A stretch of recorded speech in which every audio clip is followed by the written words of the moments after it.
Do you want candy? Well, so did a bunch of others as they gathered last night at Impulse Bar and Grill to watch Aaron Carter in concert as he stopped on our campus at his comeback tour. Then, Saturday's football game is an emotional one for the Beavers.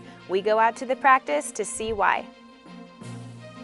And finally, we take a look at the Cinderella story taking place at the underground bowling alley here at OSU. We will have all that and more on tonight's episode of the Beaver News.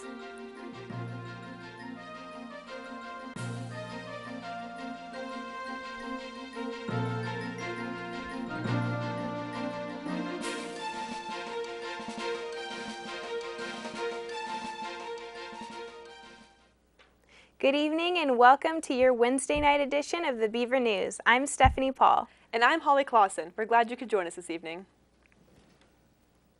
Pop icon Aaron Carter made a pit stop on his comeback tour to play a concert here at the Impulse Bar and Grill on campus last night. Reporter Sarah Larson has the story. Fans wait anxiously in line to see their favorite childhood pop star, Aaron Carter. We talked with the Aaronators to find out how ecstatic they were for the event. Oh my God, so excited! We are getting ready. I want candy. Yes. Oh my God, when he kissed Hillary Duff on Lizzie McGuire, that was like the most adorable moment ever. I am really excited for I Want Candy and Aaron's party, and I looked up the list ahead, and those are going to be the second to the last and the last songs. So super excited. I used to listen to him like growing up, and then he just kind of disappeared, but now I was listening to all the songs again, like getting ready for the concert.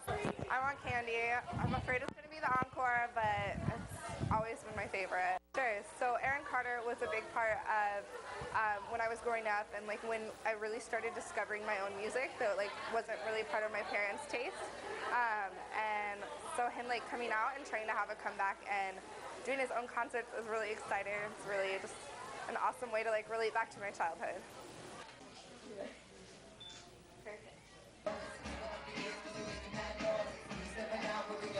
Fans who received VIP passes before the show got the once-in-a-lifetime chance to meet and greet with the sensational pop star. This is Sarah Larson from the Beaver News. So Stephanie, did you get a chance to go to the concert last night? You know, I didn't, and I'm really bummed I wasn't able to go. Did you? No, I didn't, but I wanted to. I had a lot of friends that went. He did a lot of meet and greets. I heard that he gave out a lot of autographs. Sounds like a really cool person. Yeah, I actually interviewed with his opening act, and she said that he was a really cool guy and really nice, so it sounds like he's still pretty down to earth. Yeah, I think it's really cool to see somebody from our childhood come back and do a concert. Like, next time he comes to town, I'm definitely going to go. Yeah, I actually heard that he visited a sorority on campus after the tour that he did, and it just sounded like a lot of fun. Those are some lucky girls. The last football home game approaches us this weekend, and to one player, this means more to him than just a win. We talk with Brandon Cooks about why this game is so important to him.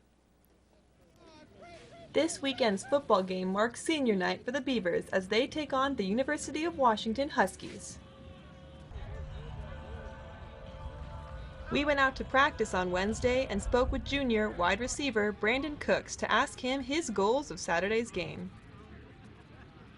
We got to go get this win. You know, we're still trying to get to the best bowl game we can, and we're going to take that week by week, and so this week is the Dogs. Cooks explains the special rivalry that players face in this upcoming game. Yeah, they're nasty. They are. I don't know. It's something about that game. Besides Oregon, that's probably one of our nastier games. Just because we know a lot of the guys, but the way they play and the way we play, it gets it gets really emotional. Cooks also explains the obstacles the team will face against University of Washington. Yeah, they're a great secondary. They got a great jam. They're smart. They're at the right place at the right time. And they got a lot of athletes. So I'm looking forward to the challenge. But besides just for the records, senior night provides a special motivation for Cooks to help bring in the win.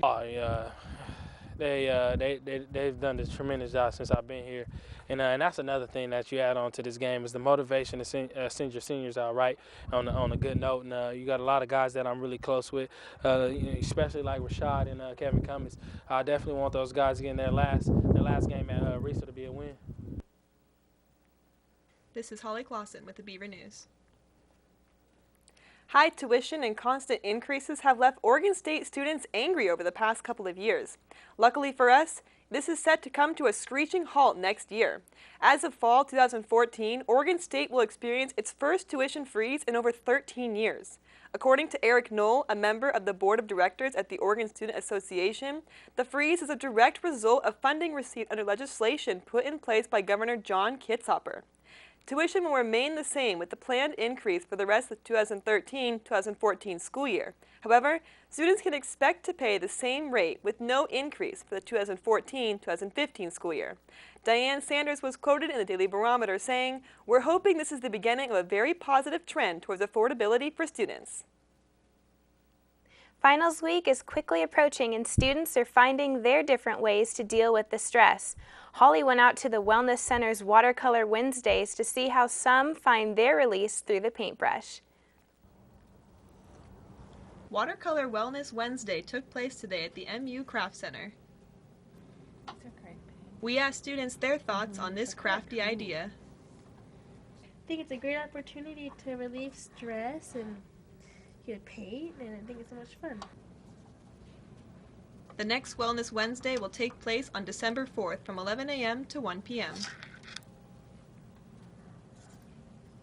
This is Holly Clauson with the Beaver News. Phi Delta Theta, an Oregon State fraternity, is hosting Fight for All this week, a philanthropy where all proceeds will go towards Be the Match. Be the Match is the largest bone marrow registry in the world and helps find matches for individuals needing bone marrow transplants. Last year, one of Phi Delta Theta's members was diagnosed with acute lymphoblastic leukemia, a very rare and severe case that left him fighting for his life. As a result, Phi Delta Theta created Fight for Matt, a philanthropy that would go towards helping pay for Matt's hospital expenses. After finding his match for a bone marrow transplant in his older brother, Matt's younger brother introduced Be the Match on the Oregon State University campus. As Matt recovers, Fight for All's purpose is to not only support Matt, but all the individuals in need of a transplant. This week, Phi Delta Theta will put on a number of events as well as accepting donations at a booth in the MU Quad. It's playoff week for the Intramural Bowling League, and for one group, they've miraculously made their way into the competition. I went out to the rivalry to catch up with these bowling underground underdogs. The end of the term brings playoff season for intramural sports. What's going on here today is intramural sports bowling playoffs, and this is week 5, so they're just now starting. It's the second round. These underground underdogs are a true Cinderella story. We started off the season with a huge loss, got swept, and then we came back, won our next 2 games in a row, which is huge for us. We have never won 2 games in a row in the history of this team. So that's going like 3 seasons. And then our 3rd game, which we all really thought we were going to win, it got canceled because the machines broke. So we lost that. And then we were on the verge. They told me at the management meeting we were a bubble team, that we almost didn't make it, but now we're here, 2nd round of the playoffs. Playoffs continue throughout the week as For Who the Bell Bulls try at their chance to be crowned champion. This is Holly Clauson with the Beaver News.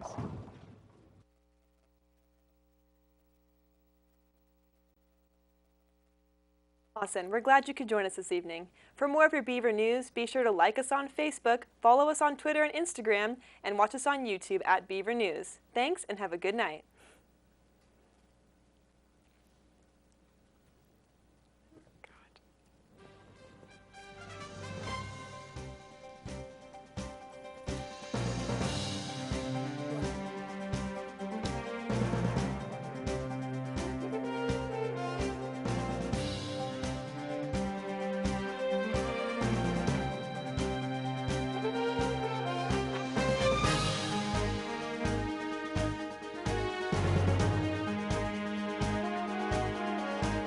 right back.